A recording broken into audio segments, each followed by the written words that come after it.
पिछले 9 दिन से लगातार राहुल गांधी एक किताब दिखाकर मोदी सरकार को घेरने में जुटे थे।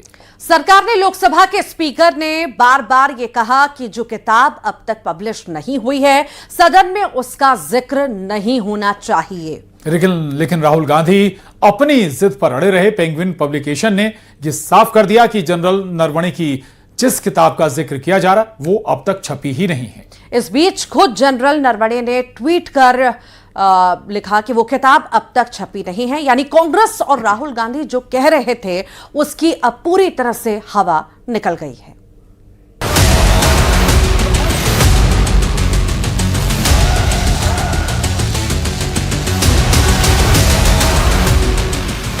जिस कथित किताब को लेकर राहुल गांधी सरकार के खिलाफ हवा बनाने में जुटे थे, उस किताब का पन्ना ऐसा पलटा कि राहुल के सियासी नैरेटिव की हवा ही निकल गई। पेंगुइन पब्लिकेशन, जिसके पास जनरल नरवणे की किताब प्रिंट करने का अधिकार है, उसने साफ कहा है कि किताब अभी प्रकाशित ही नहीं हुई है। किताब की प्रिंट या डिजिटल कॉपी जारी नहीं हुई है। किताब की जो कॉपी सर्कुलेशन में है वो अवैध है। किताब के अवैध प्रसार पर कानूनी एक्शन लेंगे। राहुल गांधी दावा कर रहे थे कि पेंगुइन पब्लिकेशन वाली किताब ही उनके पास है, लेकिन अब सारा खेल पलट चुका है, क्योंकि दिल्ली पुलिस ने भी इस मामले में एफआईआर दर्ज कर ली है कि आखिर ये अवैध कॉपी सर्कुलेशन में कैसे आई। पेंगुइन ने एक स्टेटमेंट जारी किया और जो लोग इस तरह की किताबें ला रहे हैं उसके ऊपर जो है हम कार्रवाई करेंगे, एक्शन करेंगे और जो भी उनकी रेमेडीज है वो करेंगे। इस पार्लियामेंट में आप किसी भी मुद्दे को गुमराह नहीं कर सकते। तो राहुल जी को लगता है कि खाता ना वही जो राहुल जी कहें बस वही सही। लेकिन अब राहुल गांधी नए प्लान के साथ सामने आए हैं। Manoj Naravane ji, it's a tweet that says, "Hello friends, my book is available now.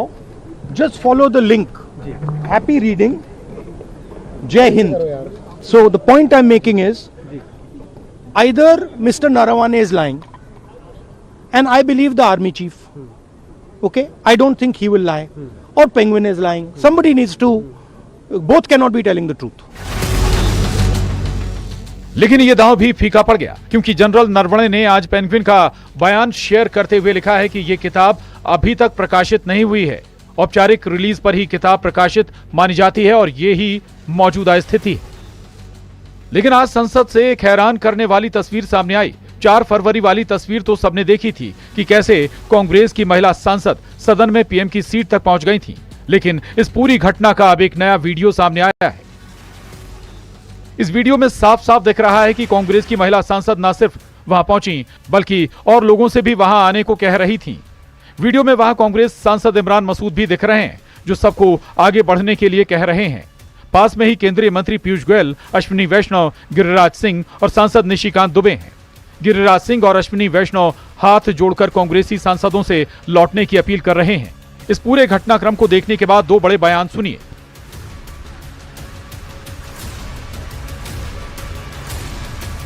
Honourable speaker Om Birla ने बोला कि एक अनफॉर्चुनेट एक ऐसा इंसिडेंट कर सकते थे जो अप्रत्याशित हो सकता था। मैं खुद वहां बैठा हुआ था। क्या हुआ था? इतना डरावना दृश्य था। 20-20 फुट के बैनर्स लेके और ऊपर चढ़ के 3 रो ट्रेजरी बेंचेस के ऊपर, यानी प्रधानमंत्री की कुर्सी को चारों तरफ से घेर के, हम सबके ऊपर पता नहीं ये लोग क्या हमला कर सकते थे। वुमेन मेंबर ऑफ पार्लियामेंट प्रधानमंत्री की कुर्सी के पास पहुंचकर कोई अप्रत्याशित घटना कर सकते थे कि वो कोई भी दुर्भाग्यपूर्ण घटना प्रधानमंत्री जी के साथ करना चाहते थे।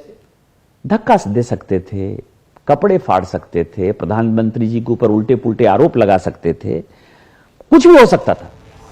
उधर इन सबके बीच विपक्ष के 118 सांसदों ने लोकसभा स्पीकर ओम बिरला के खिलाफ अविश्वास प्रस्ताव का नोटिस दे दिया है। लेकिन मजेदार बात यह है कि इस प्रस्ताव पर नेता प्रतिपक्ष राहुल गांधी ने भी साइन नहीं किए हैं। वहीं टीएमसी ने भी खुद को इस अविश्वास प्रस्ताव से दूर रखा है। वहीं स्पीकर ओम बिरला ने फैसला किया है कि वो नोटिस पर फैसला नहीं होने तक सदन में नहीं जाएंगे। Bureau report, news 18। नमस्कार, बहुत बहुत स्वागत है आपका खबर असरदार। आप देख रहे हैं, मैं हूं आपके साथ ऋतु ज्ञानवानी। और खबर असरदार में आज सबसे पहले बात करेंगे उत्तर प्रदेश की। और आपको बता दें, योगी आदित्यनाथ की बात करेंगे, जिन्होंने बाबरी मस्जिद का सपना देखने वालों को कड़े शब्दों में नसीहत दी है। सीएम योगी ने साफ शब्दों में कहा है कि कयामत के दिन तक भी ऐसा होना संभव नहीं है। कायदे में रहोगे तो फायदे में रहोगे। देखिए, हम उसको बाबरी मस्जिद पहले भी मानते थे, आज भी मानते हैं और कयामत की सुबह तक उसको बाबरी मस्जिद मानते रहेंगे। कभी कयामत का दिन तो कभी आना ही नहीं है और इसलिए बाबरी ढांचे का पुनर्निर्माण कभी होना ही नहीं। बाराबंकी में सीएम योगी ने कहा कि जो सोच रहे हैं कि बाबरी के विवादित ढांचे का निर्माण दोबारा होगा, वो भूल जाएं, क्योंकि कयामत का दिन कभी नहीं आएगा। और हम आज फिर इस बात को कह रहे हैं कि कयामत के दिन तक भी कभी कयामत का दिन तो कभी आना ही नहीं है और इसलिए बाबरी ढांचे का पुनर्निर्माण कभी होना ही नहीं। दरअसल मौलाना जर्जिस अंसारी ने कहा था कि भले ही अयोध्या में राम मंदिर बन गया है, लेकिन कयामत तक ये बाबरी मस्जिद रहेगी।